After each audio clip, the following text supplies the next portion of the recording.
हाय दोस्तों, स्वागत है मेरे यूट्यूब चैनल। आज की इस वीडियो में मैं आपको ट्रांसमिशन एंड डिस्ट्रीब्यूशन के कुछ एमसीक्यू क्वेश्चंस कराऊंगा जो कि आने वाले कॉम्पिटिटिव एग्जाम में काफ़ी इंपॉर्टेंट होंगे। जो लोग मेरे चैनल पे नए हैं, मेरे वीडियो को पहली बार देख रहे हैं, मेरे चैनल को जरूर सब्सक्राइब कर लें और इस बेल आइकन को जरूर दबा लें ताकि मैं जब भी नए वीडियोस डालूं सबसे पहले आप तक पहुंचे। ये मेरा एमसीक्यू का ये चौथा वीडियो होगा। आप चाह रहे हैं कि इसी तरीके से मैं आपको डेली वाइज एमसीक्यू क्वेश्चंस कराऊं, तो आप मेरे वीडियोस को ज़्यादा से ज़्यादा लोगों तक शेयर करें ताकि अच्छी व्यूज़ आएँ, जिससे मैं मोटिवेट होकर मैं आपके लिए पर डे एमसीक्यू क्वेश्चंस बना सकूं। चलिए दोस्तों, वीडियो को स्टार्ट करते हैं। सबसे पहला question, the most common type of fault on the overhead transmission line is. तो यहाँ क्वेश्चन पूछा गया कि सबसे ज़्यादा जो है ट्रांसमिशन लाइन में सबसे ज़्यादा किस टाइप का फॉल्ट ज़्यादा होता है। चलिए देखते हैं। ये आपका single phase to ground fault, ये आपका 75% से 80% तक ये चांसेस रहती है कि आपकी फॉल्ट देखने को मिलती है। उसके बाद फेस टू फेस फॉल्ट देखें तो 5 से 7% चांसेस बनता है इनका इस फॉल्ट का, और इसी तरीके से टू फेस और ग्राउंड फॉल्ट के देखा जाए तो 10 से 12%। तो इसमें देखा जाए सबसे ज़्यादा चांसेस किसका है, किस तरीके का फॉल्ट हो सकता है, तो आपका फेस टू ग्राउंड फॉल्ट। तो यहाँ पर ऑप्शन जो है सबसे पहला ए वाला single phase to ground fault, तो ये आपका करेक्ट आंसर हो गया। चलिए दूसरे क्वेश्चन की ओर चलते हैं। विच of the following power distribution system give better reliability. तो ये सबसे अच्छा सिस्टम कौन है, कौन सबसे अच्छा रिलायबिलिटी देती है मुझे। तो रिंगमैन सिस्टम, जैसे कि मैं बता चुका हूँ, रिंगमैन सिस्टम फीडर डिस्ट्रीब्यूशन सिस्टम में मैं बता चुका हूँ। जो लोग मेरे वीडियो को देखे होंगे उन्हें पता होगा कि इसका आंसर रिंगमैन सिस्टम होगा। इसमें क्या होता था कि अगर आपका इसमें क्या होता था, रिंगमैन सिस्टम में एक लूप बना दिया जाता था। इससे क्या होता था, कभी अगर लूप में भी कहीं पर भी फॉल्ट आया तो उसकी दूसरी साइड से वहाँ वो फीडर क्या होता था, चालू रहता था। तो इसकी सबसे खासियत थी, एडवांटेज बहुत अच्छी थी इसकी। तो रिंगमैन सिस्टम इसका करेक्ट आंसर होगा। चलिए नेक्स्ट क्वेश्चन देखते हैं। In what shape of conductor corona loss is less. तो यहाँ पर क्वेश्चन पूछा गया है जो कोरोना लॉस कहाँ होती है, ट्रांसमिशन लाइन में होती है। मतलब EHV system, extra high voltage transmission line में कोरोना लॉस देखने को मिलता है। और इसमें क्वेश्चन पूछ रहा है कि कोरोना लॉस को कम करने के लिए हमें कंडक्टर का शेप किस टाइप का करना चाहिए, या किस टाइप का शेप का होना चाहिए हमारा कंडक्टर, जिसकी वजह से कोरोना लॉस कम हो सके। तो ये क्वेश्चंस काफी बार पूछ चुके हैं, बहुत सारे एग्जाम में पूछ चुके हैं। तो ये क्वेश्चन तो सबसे बहुत ही इंपॉर्टेंट क्वेश्चन है ये, और इसका आंसर होगा सर्कुलर।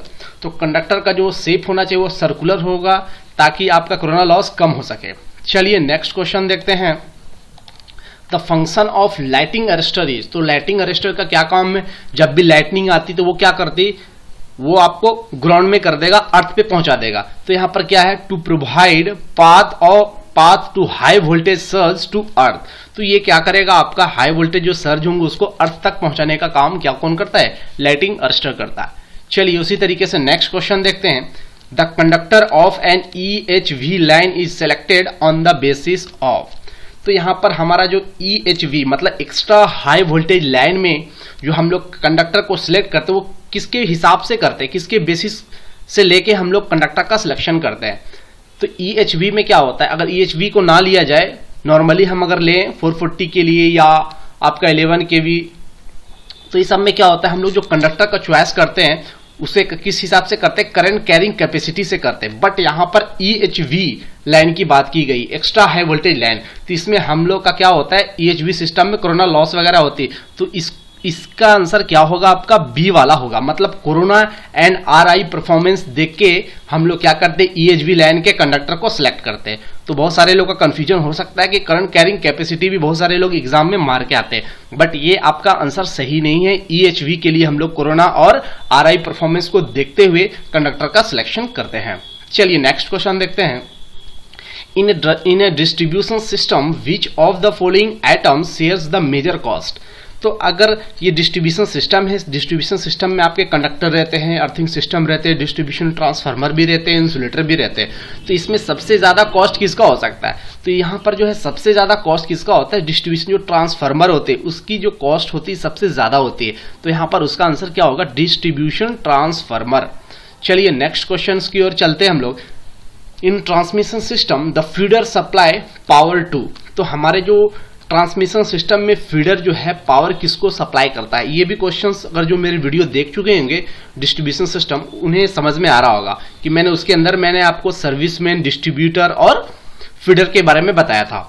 तो इसका आंसर क्या होगा आपका, इसका आंसर होगा डिस्ट्रीब्यूटर। फीडर क्या करता था, जैसे वो फीडर किसको देता था, डिस्ट्रीब्यूट करने का काम करता था। फिर वो जैसे ट्रांसफार्मर के पास जाता था, फिर उसके बाद वहां से भी आपका डिस्ट्रीब्यूशन स्टार्ट होता था और जो आपका इंड पोल होता था वहां से आपके घर के लिए जो वायर या केबल जाती थी उसे बोलते थे सर्विसमैन। तो फीडर के बाद क्या आता था, हमारा डिस्ट्रीब्यूटर आता है, उसके बाद आता है सर्विसमैन। तो हमारा फीडर जो सप्लाई करता है वो पावर किसको करता है, डिस्ट्रीब्यूटर को करता है। ठीक है, तो ये क्वेश्चंस काफी आसान थे जो लोग मेरे वीडियो को देख चुके हैं। चलिए नेक्स्ट क्वेश्चन देखते हैं, एक न्यूमेरिकल है आप लोगों के लिए। The insulation resistance of a single core cable is 200 mega ohm per kilometre. The insulation resistance for 5 kilometre length is. इसमें क्वेश्चन आपका ये पूछ रहा है कि अगर ये एक सिंगल कोर केबल है जिसकी इंसुलेशन रेजिस्टेंस दिया हुआ कितना है आपका 200 मेगा ओम पर किलोमीटर, मतलब 1 किलोमीटर सिंगल कोर केबल का जो है आपका ओम कितना मेगा ओम पाया जा रहा है, 20 मेगा ओम।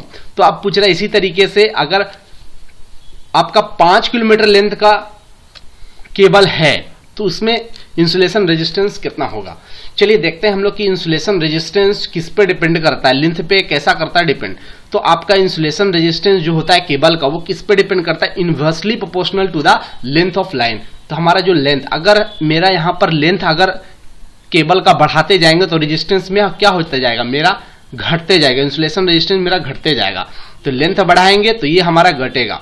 चलिए क्वेश्चन में क्या है, यहां पर 1 किलोमीटर में 200 मेगा ओम था, तो अब 5 किलोमीटर लेंथ तो बढ़ गई, लेंथ बढ़ गई मतलब क्या होगा, हमारा जो मेगा ओम होगा, जो रेजिस्टेंस होगा वो क्या होगा, कम होना चाहिए। तो ऑप्शन में यहां पर देखिए 1 किलोमीटर 200 मेगा ओम, तो ये तो होगा नहीं, 1000 होगा भी नहीं, 200 भी नहीं होगा, मतलब 200 से पक्का है कि वो कम ही होगा। तो क्या होगा, तो अगर 5 किलोमीटर का निकालना है तो क्या होगा, 1 किलोमीटर मुझे पता चल गया कि 200 मेगा ओम है। इसी तरीके से अगर मुझे 5 किलोमीटर का पूछेगा तो क्या करेंगे, 200 को 5 से डिवाइड कर देंगे, तो हमारा कितना आंसर आ जाएगा, 40 मेगा ओम आ जाएगा। अगर दोस्तों मेरा वीडियो आपको अच्छा लगा हो तो मेरे वीडियो को जरूर लाइक करें, मेरे वीडियो को ज्यादा से ज्यादा शेयर करें ताकि मैं पर डे आपके लिए इसी तरीके से वीडियोस बनाता रहूं। Thank you for watching my video, good luck and have a nice day.